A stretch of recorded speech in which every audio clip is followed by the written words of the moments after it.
بسم الله الرحمن الرحيم الحمد لله رب العالمين وصلى الله على سيدنا محمد النبي الأمين وعلى آله وصحبه والتابعين وبعد أيها الملأ الكريم السلام عليكم ورحمة الله وبركاته. À l'approche du mois béni de Ramadan, et il s'agit, notons-le, d'un mois béni et non d'un mois sacré comme vous l'entendez chez bon nombre de personnes, un mois béni, Shahrun Mubarak, et un mois sacré se traduit en langue arabe par Shahrun Haram. Nous n'avons que 4 mois sacrés en islam et le mois de Ramadan n'en fait pas partie. C'est un mois béni parce que c'est un mois qui a beaucoup de mérite. Nous allons donc, à l'approche de ce mois béni, commencer une petite série concernant les différents aspects licites du jeûne. Et nous allons nous intéresser ou nous allons revenir sur la plupart des interrogations qui reviennent concernant le jeûne. Alors, il s'agit tout d'abord d'une obligation religieuse. Le jeûne du mois de Ramadan est l'un des 5 fondements ou des 5 piliers de l'islam. Nous avons un hadith rapporté par Al-Bukhari et Muslim d'après Abdullah ibn Umar radiyallahu anhu, où le messager de Dieu alayhi salatu salam nous dit « L'islam a été bâti sur 5 piliers, l'attestation qu'il n'y a d'autre Dieu que Dieu et que Mohammed est le messager de Dieu, la prière, l'aumône légale, le pèlerinage à la Mecque et le jeûne du mois de Ramadan. » L'obligation du jeûne nous est confirmée dans un verset de sourate Al-Baqarah où Dieu nous dit « Ô croyants, ya ayyuhalladhina amanu, kutiba alaykumus siyamu kama kutiba ala alladhina min qablikum la'allakum tattaqun. » Le jeûne vous a été prescrit comme il a été prescrit à vos prédécesseurs. Peut-être atteindriez-vous la piété.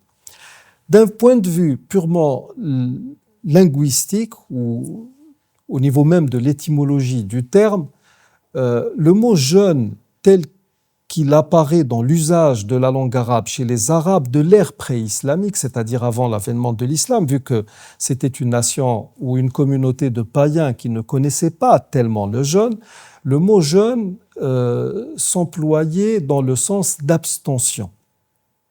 Et d'ailleurs, c'est ce sens que nous retrouvons dans le Coran, dans sourate Maryam, là où Maryam alayhi salam, après avoir mis au monde Jésus alayhi salam, et en attendant que Jésus lui-même alayhi salam n'intervienne pour la disculper de tout soupçon, de tout ce qui aurait pu entacher son honneur,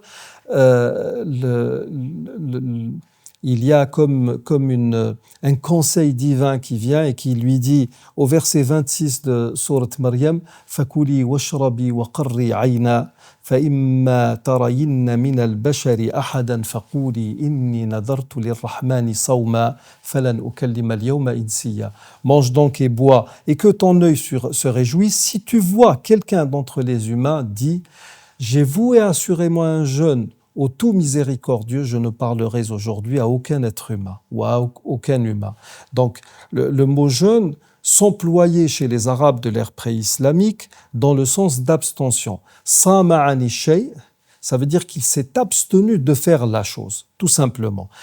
Ceci d'un point de vue purement linguistique. Maintenant, il y a aussi l'aspect licite du jeûne, l'aspect cultuel, si vous le voulez, ce qui concerne la manière d'accomplir ce jeûne.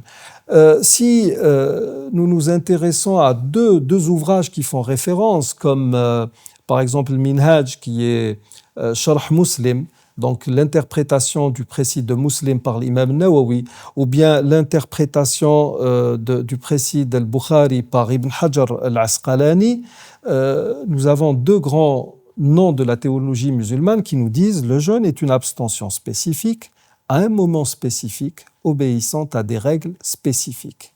Le jeûne est une abstention spécifique. Le jeûne, tel qu'on le retrouverait dans les civilisations qui remontent à la plus haute antiquité, ou bien tel qu'on le retrouverait dans les deux religions qui ont précédé l'islam, qui sont le judaïsme et le christianisme. J'emploie ici le mot religion alors qu'il s'agit en fait d'une seule et même religion, sauf que les écrits de ces deux entre guillemets religions qui nous ont précédés ont été travestis. Donc si l'on se fie à tout ce background, nous allons nous rendre compte qu'il y a eu différentes formes de jeûne qui ont été observées par les êtres humains. Certains jeûnes étaient partiels, certains jeûnes ne concernaient que certains produits, tels que le fait de ne pas par exemple, consommer de la viande. Certains jeûnes ne concernaient nullement la nourriture. Il y avait des jeûnes du silence, tels qu'on le retrouverait chez les Égyptiens ou bien même chez les bouddhistes. Dans certaines religions ou dans certaines obédiences, le jeûne était une sorte de pénitence, une sorte de mortification. Dans la religion musulmane, la vocation du jeûne est tout autre. Comme nous venons de le voir dans le verset 183 de Sourate Al-Baqarah. « Ô croyants, vous a prescrit le jeûne. Comment l'a prescrit à vos prédécesseurs? Peut-être atteindriez-vous la piété. » Ceci veut dire que la vocation même du jeûne n'est pas de se priver, mais la vocation du jeûne, à travers cette privation de tout ce qui est, on se prive en fait de ce qui est licite en temps normal, en dehors du mois de Ramadan. Donc cette privation consiste à entraîner l'homme à atteindre une dimension qu'on appelle la piété, le taqwa.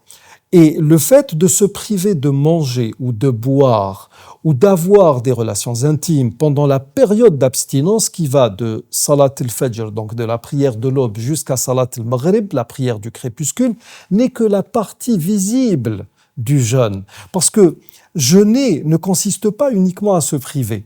Et pour preuve, ces deux hadiths que nous allons citer. Le premier nous est rapporté par le Bukhari et Muslim d'après Abu Hurayrata radiyallahu anhu, où le messager de Dieu alayhi salatu wassalam nous dit: quand l'un de vous est dans son jour de jeûne, qu'il s'abstienne de dire des grossièretés ou d'élever la voix. Si quelqu'un l'injurie ou le provoque en combat, qu'il dise: je suis en état de jeûne. Inni sa'im.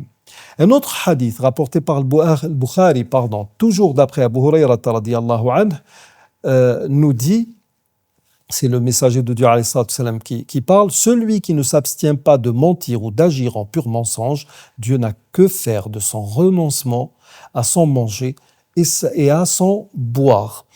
Un autre hadith rapporté par le Bukhari et Muslim d'après Ibn Abbas radiyallahu anhuma nous dit: le messager de Dieu alayhi salatu wassalam était l'homme le plus généreux. Mais au mois de Ramadan, quand il rencontrait Gabriel, en fait, Jibril alayhi salam venait faire avec lui, on va dire, une lecture de tout ce qui formait le Coran en tant que corpus avant qu'il n'y ait le codex définitif tel que nous l'avons actuellement.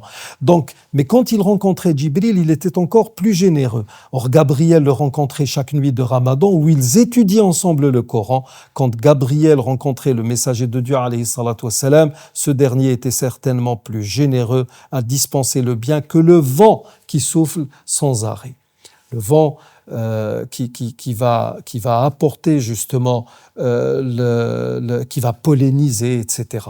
Donc, le jeûne ne consiste pas uniquement à s'abstenir de manger et de boire comme nous le faisons malheureusement, c'est devenu une sorte de folklore. Le jeûne, c'est une école. Et il faut bien comprendre qu'avec Dieu, il n'y a pas de demi-mesure. Ou on est, ou on n'est pas. Et c'est pourquoi, quand on parle du jeûne, ou bien si on est en phase d'accomplir le jeûne, il faut bien l'accomplir, tout simplement. Voici donc pour l'explication ou la signification du mot jeûne. Nous arrivons au terme de cette séance. Je vous remercie d'y avoir prêté attention. Et d'ici notre prochain rendez-vous, je vous dis astawdi'ukumullah alladhi la tadi'u wada'i'ahu. Assalamu alaykum wa rahmatullahi wa barakatuh.